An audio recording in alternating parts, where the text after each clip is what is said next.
So you've been following along with my videos and you just finished your first A Link to the Past randomizer seed. What's next? Well, that's really up to you, but rule number one is have fun.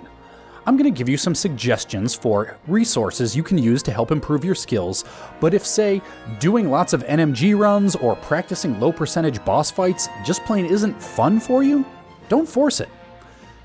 Going off from that, as you play more seeds, don't be afraid to make use of the spoiler log, which can be found at the bottom of the final screen on ALTTPR.com, where you save your randomized ROM file. By all means, make an honest attempt to complete each seed without needing spoilers, but if you do reach a point where you're just plain stumped about where to go next, you will learn faster by sucking it up and checking the spoiler log than you will stumbling around blindly. By the same token, if you've checked the spoiler log and know where your go mode items are, but can't seem to figure out how to get there from here, don't be afraid to ask for help. I've shouted them out before, but the official ALTTPR Discord server and subreddit are two great places to go for help. Almost every day, you'll see a post there from a beginner with a routing or logic question, and at almost any hour of the day, there will be somebody there willing to help. Once you've gotten accustomed to the beginner preset, you might consider switching to default, which is the way the majority of the community tends to play most of the time. Default changes a few settings compared to beginner, and if you like, you can start with the beginner preset and manually change each of these settings one at a time so that you can get used to them individually rather than switching all at once. I'll discuss these settings here in the order I think it makes the most sense to try them out. The world state setting, which is set to standard in beginner, is changed to open in default. This starts you out in your choice of Link's house or the sanctuary, just as if you'd saved and quit. As you begin, Zelda is already rescued and the overworld is already accessible, and you will no longer get the free light cone in the Hyrule Castle sewer section. Note that the item checks in the Hyrule Castle escape sequence are still there, but they're no longer mandatory and can be checked whenever you feel like routing them in, just like any other item checks. In open mode, I tend to start at Link's house, use this sign to kill a guard so that I can check the tree pole, then check Uncle and the chest near him. At that point, I make the decision whether to enter Hyrule Castle proper and head towards Zelda's cell, or save and quit to the sanctuary based on whether I have a weapon, which brings us to our next setting.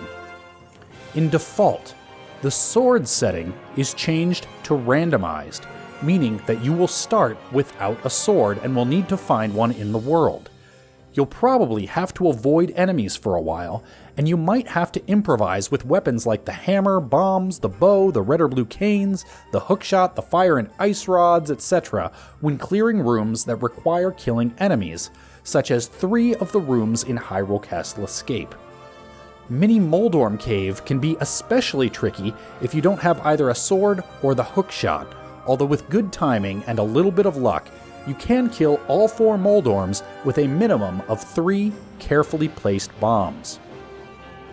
Finally, in the default preset, the item placement setting is changed from basic to advanced. This makes a lot of mostly subtle changes to where the randomizer is allowed to place items. Most notably, dark rooms with lightable torches are now considered accessible if you have the fire rod to light your way.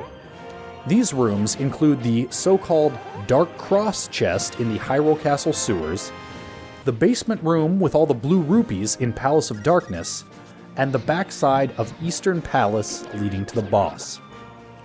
You may also be required to use exquisite timing or, if you suck like me, brute force and iframes to get past the laser beams in this room of Turtle Rock.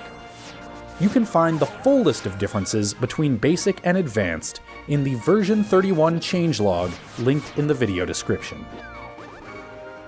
As you continue to run more seeds, you may sometimes find yourself in situations where you're pretty sure what you need to do next, but you're having trouble actually doing it without spending a lot of time dying or going out of your way to pick up safeties like potions or bottle fairies. Boss fights with substandard or strange equipment loadouts are especially common.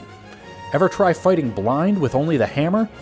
It's not especially likely to be required in the default preset, but it can happen. This is where the Link to the Past Practice ROM comes in.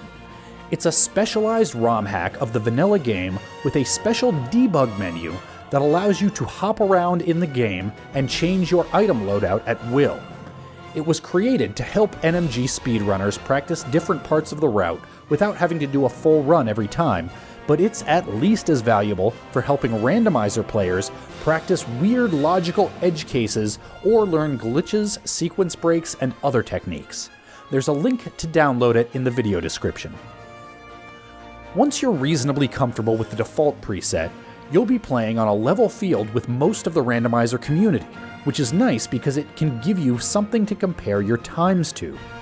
In particular, the ALTTPR subreddit posts a weekly casual competition seed that you can play and compare notes and times with other runners afterward, which is a great way to learn what you need to work on the most. For example, when I look at the comments of people who rank above me, I tend to find that a lot of them make most of the same routing decisions that I do, which means I'm getting beaten on pure execution. Honestly, I could probably stand to tighten up my NMG run some if I want to keep improving. There's one other resource that I'd like to mention here, and that's z3rsim.com. Unfortunately, the site is down at the time of this recording while the developer implements the logic changes introduced in version 31 of the randomizer. When it's up, it allows you to generate a seed and run through it in your web browser by clicking on chests instead of actually playing the game. It won't make you any better at efficient map traversal or low percentage boss fights, but it does allow you to complete a seed in about 10 to 20 minutes as opposed to 2 to 3 hours, which makes it an invaluable tool for learning the randomizer algorithm's logic. In our next video, I'll be going over a few common glitches, sequence breaks, and other techniques that might not be required by the game's logic, but can be big time saves if you take the trouble to learn them. Until then, may your seeds be fruitful, and praise RNGesus.